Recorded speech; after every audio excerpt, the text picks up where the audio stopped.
Hey everyone, Chris Bayless here from the Sponsorship Collective. In today's video, we're going to talk all about why your sponsors ghost you. Check it out.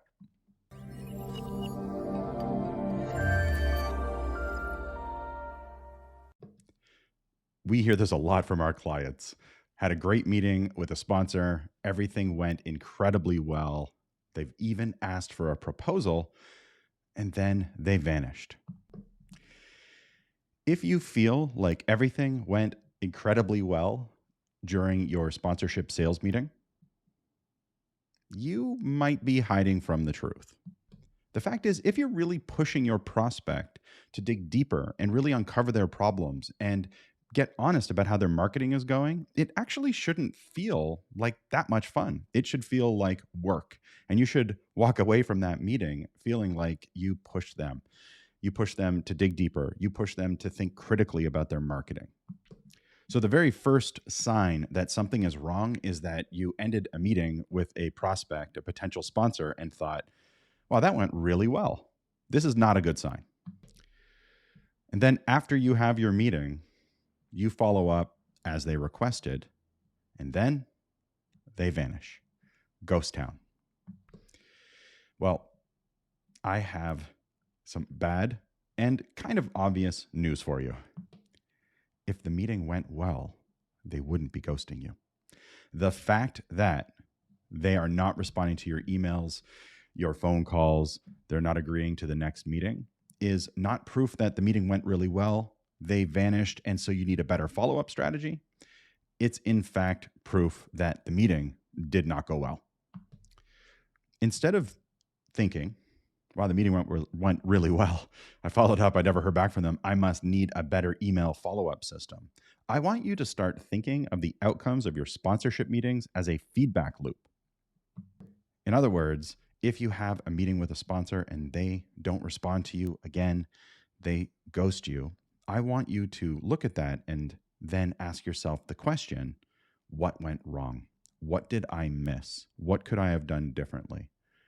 Maybe I didn't provide as much value as I thought I did in the meeting. In other words, the outcome of the meeting is the feedback that you need to get better at discovery, better at asking questions, and better at providing value to your potential sponsors. So let's get real. Why did the sponsor, the potential sponsor, vanish after your meeting?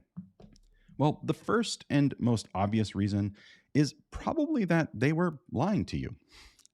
In other words, when they said, just send me a proposal, what they really meant was, how do I get out of this meeting? I have no interest. And so they vanished because they were never interested in the first place. But the real reason they vanished is because you didn't ask them the tough questions. We have a term in sales called happy ears, where the prospect tells you what you want to hear, knowing it's what you want to hear. And you assume the words they're using conveys the meaning you want it to convey. In other words, just send me a proposal to them means please get out of my office. To you means, oh my goodness, they want to see a proposal. I'm going to send it, and then they're going to shoot over a check. It's going to be great. What they said was, please leave. What you heard was, this is going to be great. They've got a budget for me. I just have to send them 3 levels with a whole bunch of logo placement, and we're going to work together.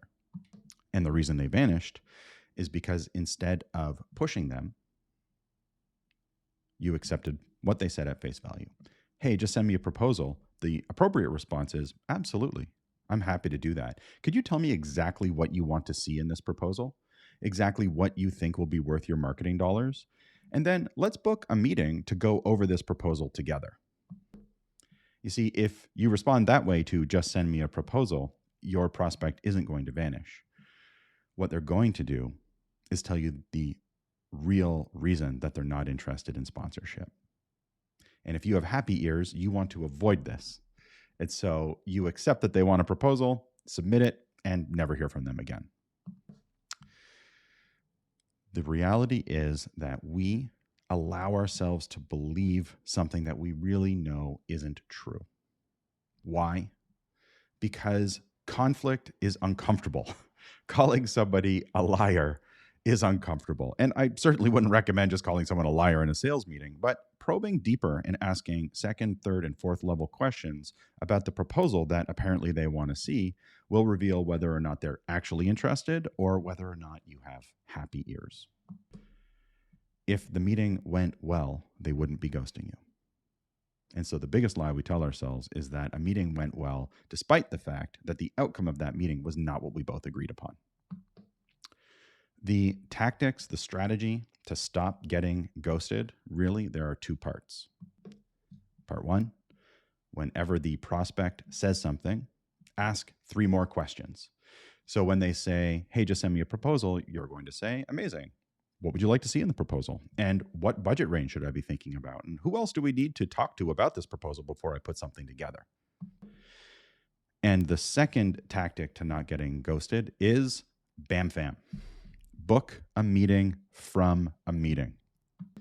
If you walk out the door or end the call or close the Zoom meeting by saying, I'll send you a proposal and I'll follow up with you sometime next week, you are going to get ghosted. You're going to be chasing this sponsor forever. When you chase, you look desperate. When you look desperate, you are telling the prospect that they are the prize, not you. And when that happens, a power imbalance emerges and you lose the deal. So at the end of every meeting, you are going to book a meeting from a meeting. Oh, you want me to send you a proposal? Absolutely. How does Wednesday at 2:00 look? I'm going to put together a draft proposal and then you and I can go over it together. If they resist that, you have happy ears. But if they're actually interested in having a proposal from you, they're going to want to shape it. They're going to want to be involved. They're going to want to help you build something custom just for them. If they tell you there are decision makers that they need to run this by, absolutely. When do you want to meet to follow up with those decision makers so that I can answer any questions they have? If they resist connecting you to the decision makers, you have happy ears. There's a hidden objection somewhere.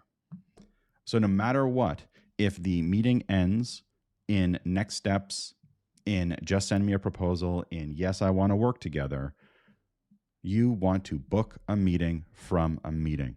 Do not walk out the door without next steps on the calendar. If the meeting ends with, I'm not interested, please go away and never come back, then don't book a meeting from a meeting. Go find another prospect who wants to work with you. Listen, all of this stems from the reality that people want to be accepted. They don't want to hear no thank you. When you move into sales, when you are wearing your sales hat, when you are in your sales persona, actively try to hear no. Everything that they say to you, I want you to reinterpret as no, but just send me a proposal. No, but I have to run this by somebody else. Everything that you hear other than where do I put my credit card is a no. You do not want to avoid hearing the words no in a sales meeting. The no thank you at the end of a sales meeting is worth just as much as a sure, just send me a sure, let's just do whatever. You want to hear a firm yes, where do I put my credit card, or a firm no. Everything else is a huge waste of your time.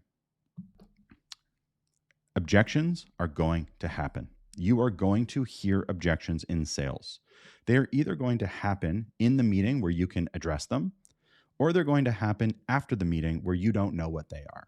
And if they happen after the meeting and you don't know what they are, it looks an awful lot like you're being ghosted by your sponsors. Actively invite objections. Ask your potential sponsor why this might not work, what concerns they have. What do you think your decision maker is going to say when they see this? What problems are they going to have? What questions are they going to ask? If in 6 months from now we work together and it didn't work out, what would be the problems that would emerge with a deal like this? Instead of just trying to build relationships and have a great conversation, then send a proposal for them to review without you there, you want to actively invite objections. And then once you've addressed all of the objections, if you agree to move forward together, you're going to book a meeting from a meeting. Get the no, get the objections, book a meeting from a meeting and ask 3 questions for every statement that you hear, and you'll stop getting ghosted. Now, you might be told no thank you in the meeting, but believe me, that's better than 3 months of follow up. Remember, if you had a great meeting and the sponsor or potential sponsor is ghosting you, you did not have a great meeting. You just think you had a great meeting. All right, if you enjoy this content and you want us to keep producing more and more, hit the like button and drop a comment down below. What's your biggest takeaway or your biggest strategy that you found that stops sponsors and prospects from ignoring you and ghosting you? And remember, the sponsorship proposal does not make the sale. You do. Good luck out there.